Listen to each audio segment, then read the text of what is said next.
start of my life was quite violent. It was a violent beginning.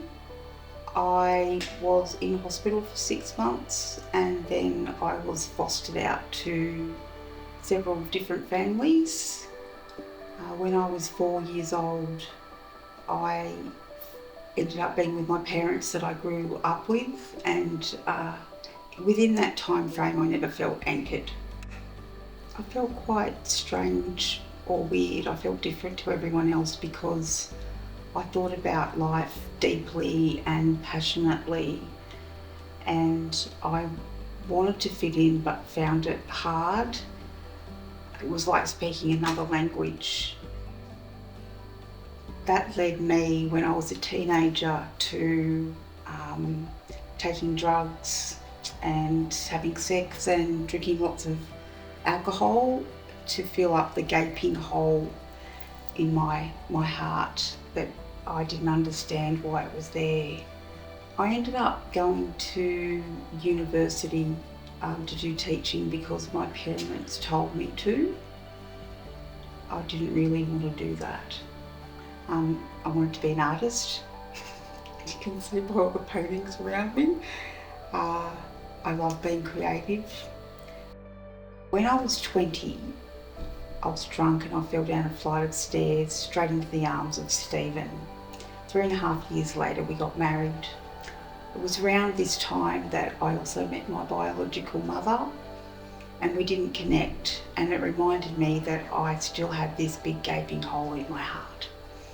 As a young adult, I played soccer, and there were 2 girls on my team who were Christians, and they were different from everybody else. They stood out as people of integrity, and the other girls in the team used to tease them, but I wanted to know more about them, so I asked them if I could go to church with them, and they asked me if I wanted to go to a women's breakfast with them. It was there that I heard about the woman at the well, and I had a lot in common with the woman at the well. She was very broken and so was I, and I gave my life to Jesus then and accepted him as my Lord and Saviour.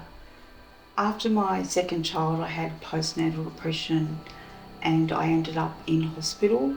I prayed obsessively because I knew that God could heal me. This was really important to me because it was my first experience of God. I was a new Christian and didn't really understand how he was going to answer my prayer. And he did answer my prayer and I did get better. I reckon my life's pretty good, not because things around me are always good, but because God gives me peace. When things go wrong, I pray and ask God for peace, and I physically have calm.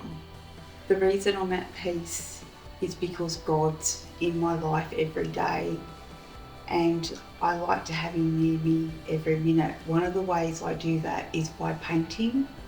Painting helps me feel more connected to God because in every brushstroke, Jesus is there.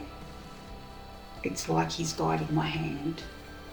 I'm so grateful to God that he fills my heart and he anchors me.